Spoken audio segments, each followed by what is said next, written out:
The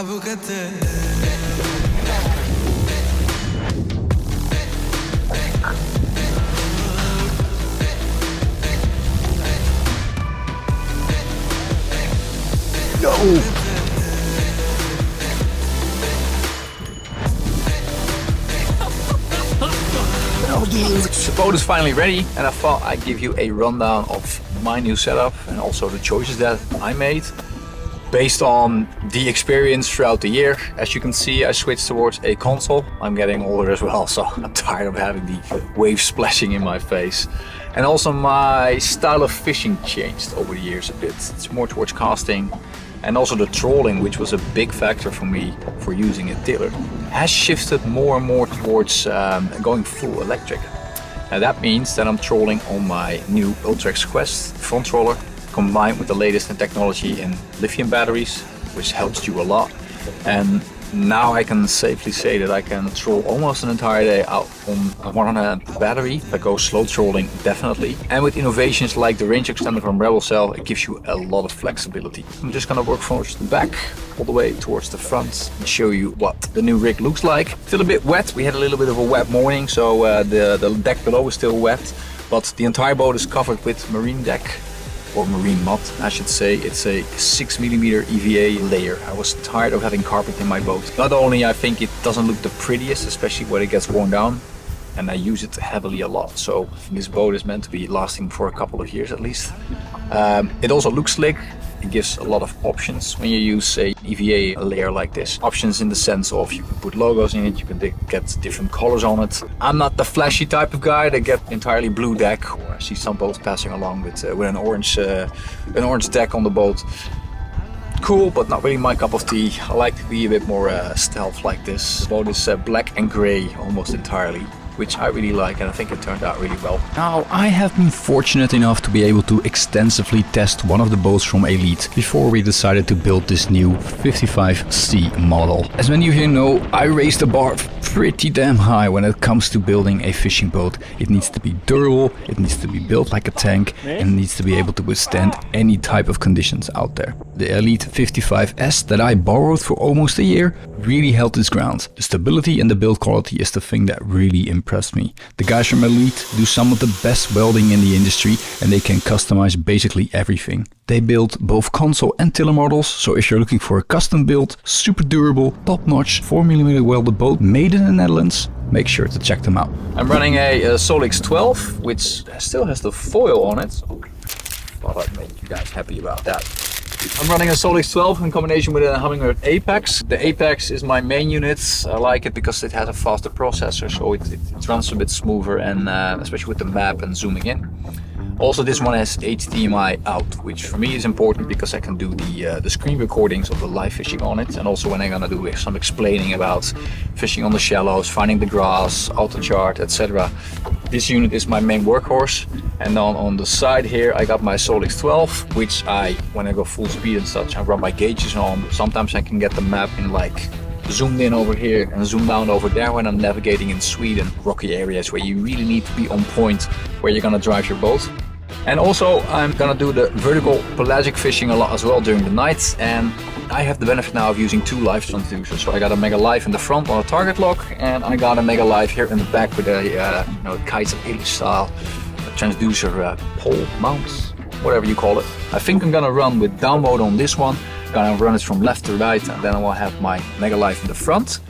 They can work together, they ping separately, so the one pings, the other pings, the other pings, so they just one pings, then the other pings again, then the back one pings again, so you don't get much interference, which is really nice. They do synchronize it that way. The one on the target lock is going to be on forward mode, facing backwards. I'm going to watch that on my screen on this Solix 12, and then on my Apex 13 I have my Mega Live on left and right, and then I can make that cross reference or targets crossing, so you can see if the fish is in the front of the boat or left to the right of the boat, and then you can maneuver exactly. I still haven't decided yet if I'm gonna do it fully on the steering wheel, on the petrol engine, or if I'm gonna make the switch towards the trolling engine, because the Ultrex, it runs really smooth, it has a lot of power, but I'm gonna get into that later on. In the back we got a Suzuki 140 horsepower. I'm running it with a drive-by-wire system, which is the latest from Suzuki. You need to get used to it a little because the throttle, it moves hella smooth. But when you're like docking or like close to a boat ramp, you need to watch out because if you do bump the throttle, it's gonna speed up really fast. It doesn't have the traditional resistance that you would normally have with a traditional throttle, where it uses cables to control how much gasoline goes in and out of the engine. And also the shifting from gear, you know, towards forward, reverse, neutral, is buttery smooth. So I really like that. And also we have a small computer here on the back from Suzuki, shows you RPM, shows a ton of other features. Auto trim is on this engine as well. I'm not going to use it as often because I prefer to do it on manual, but if you want to have a nice and relaxed ride and you don't want to worry about the correct trim height, then this one got you covered. One other nice feature before we're going to go to the back and towards the front is that on this Humminbird you have, combined with the new Ultrex Quest, you have a battery monitoring system. That means that I can put my engine on eco mode so it runs a bit more efficient. But I also have my battery put in and I can select which type of battery I'm using. I can select if it's 24 volts, 12 volt, 36 volts. In this case I'm running an Ultrex Quest which runs at 36 or 24 volts depending on the battery you connect towards it. 100 amps. And based on if it's NMC or is it Lifeboat, in this case I'm using NMC, you can select that as well in the configurator, and then it tracks and monitors your battery throughout the day. And it shows me an estimated running time as well, so I've still got 24 hours left if I'm gonna continue on this pace. And currently we are on spot lock, and as you can see, that spot lock is at 1.5. So at 15% the engine is running, keeping us nice and tight on the spot. Moving towards the back, like mentioned before, I got a 140 horsepower Suzuki drive-by-wire, and it also has keyless entry. So I just put my keys in my pocket. I can start the engine from, well, at least in this area. The tricky thing with an aluminum boat and keyless entry is that if you build the sensor into, well, an aluminum console like we're having, you're gonna face some difficulties with getting the right reception, and you're not gonna start the engine correctly all the time. We mitigated that. We have some hatches in the front where you can store our, you know, our hooks, fuses, small little terminal tackle that we might need in any kind of situation. That's plastic, so the signal penetrates it quite nicely and well, so I can start from this entire area where I need to. You can also manually start it by entering a 6-digit code on the Suzuki little computer on the side underneath my screens. This one we are firing up with a Rebelcell 80 amp Pro battery, and we got another 120 Pro battery for all the screens. The reason why I'm running a 80 amp Pro battery as a starter battery is because I want to have a backup, and I also want to use it as a spare tank for my trolling engine. That was the idea. Between the 80 Pro and my 24 volt battery is going to be the Rebelcell range extender, and that is going to reroute the excessive energy from the alternator from the outboard and going to charge my trolling battery. In this case a 24 volt 100. So when I see that it's heavy wind or we are in Sweden and we need to have the ability to recharge on the go, I'm gonna have the range extender there. Just gonna connect it with a quick connect set, and then I'm gonna use the power from that 80 Pro, which is gonna be full all the time, and reroute the energy towards my 24 volt battery.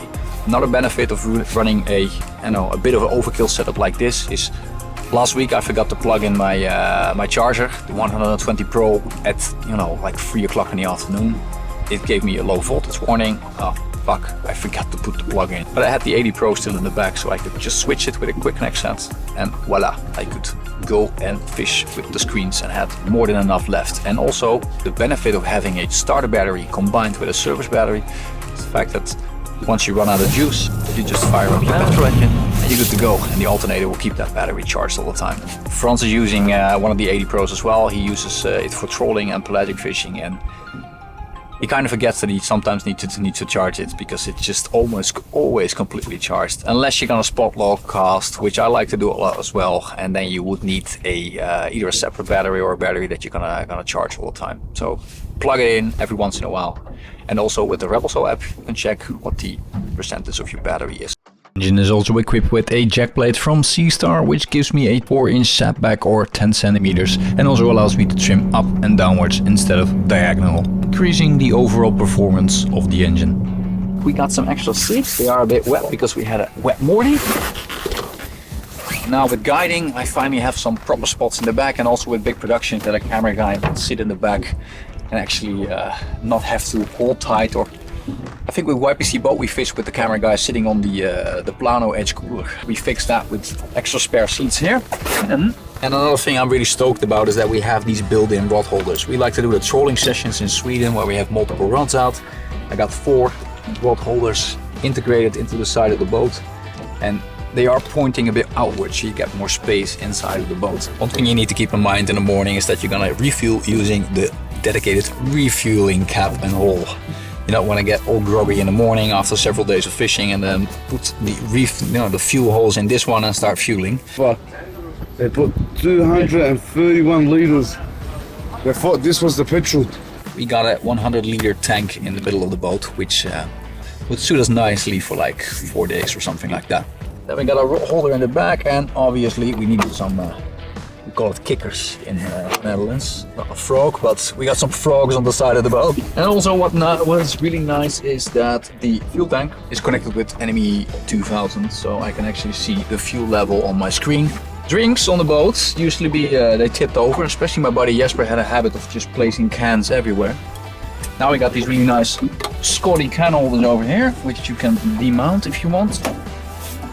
Like that, and then you can click it back on. And also we got a nice tray where we can do Plano boxes. In this case we have some BKK pebbles. We got some terminal tackle here as well, and we have it on both sides of the boat. Moving towards the front, I got my Solix 12 and I got my Solix 15. I got a Mega 360 on the Ultrex mounted, and I got my target lock here as well. The Ultrex Quest, 24 volts. You can also connect a 36 volt battery towards it, and I think you bump it up towards 112 lbs thrust. Crazy. Now I'm getting close to 7 kilometers an hour when I go full throttle with just a 24 volt battery. Hatch is stowed away here with the 24 volt battery. Quick connect set and some wiring. And my Ethernet hub is over there as well, and you got all my electrical wiring put away underneath the hatch. And a good thing also to mention, but I'm gonna show it in another hatch, is that all these hatches are completely waterproof. There's a drainage system which moves the water towards the back of the boat, and then the pump can pump out the water. We'd have no more wet hatches after really horrible rainy days. Ultrex Quest, besides the fast foot pedal, which used to be really great on the previous models, the remote control works super fast now as well. The steering is unbelievably fast, and combined with the power, you do need to watch out a little that you're not gonna tip overboard. When you're standing here, you're gonna make a full 180 because it will rock your world and toss you overboard if you're not gonna be super careful. Another pain in the ass was always the longer rods, and that you want to stow it away. And you see some of those bass boats where it's just lying around on the deck. That wasn't really super convenient, so we made a nice little gap here in the back where you can put your rods away, and now they're nice and tidy out of the way. You can play around with the length a bit, but the longest rods that we have can easily fit in here, and we can do like, I think I tested it with 5 so far. I think we're gonna be good with all the trolling sessions and I'll be able to stow them away. I think I might have loved a full transom console where you can just close it completely. But I got a garage where the height is also a thing. So the guys from Elite made a custom solution, which is screens where you can lower them. Now I can put it into my my garage properly. And when we go out on the water and the wind is really gnarly, pull it fully upwards. This is where I dumped most of my my tackle boxes. As you can see, there are a lot of tackle boxes inside. This is number 3, 4, 5, 6, 7, 8. All right, this one counts like half. 9, 10, 11, and I still had some space left. And also, I don't know if you can see it, but over here there's a little draining hole. Anyone who orders an Elite boat gets a custom lucky lure. I like this color. We really like the black ones, bro. Yeah. Nice BKKs underneath it. Nice. Oh, look at this little detail. Eliteboats on the There's a back. ton of other cool stuff that I could cover, like wireless charging and the suspension in the seats. I could literally make a 30-minute video about all the features on the boat, but after 2 weeks of intense testing in all weather conditions, I can say I'm super stoked to fish this machine in Sweden the coming months. Stay tuned for a lot of content dropping real soon. If you have any further questions, drop them in the comments down below or hit me up on social media. Enjoy the final days of the Dutch predator fishing season, and I'll see you all in the next video.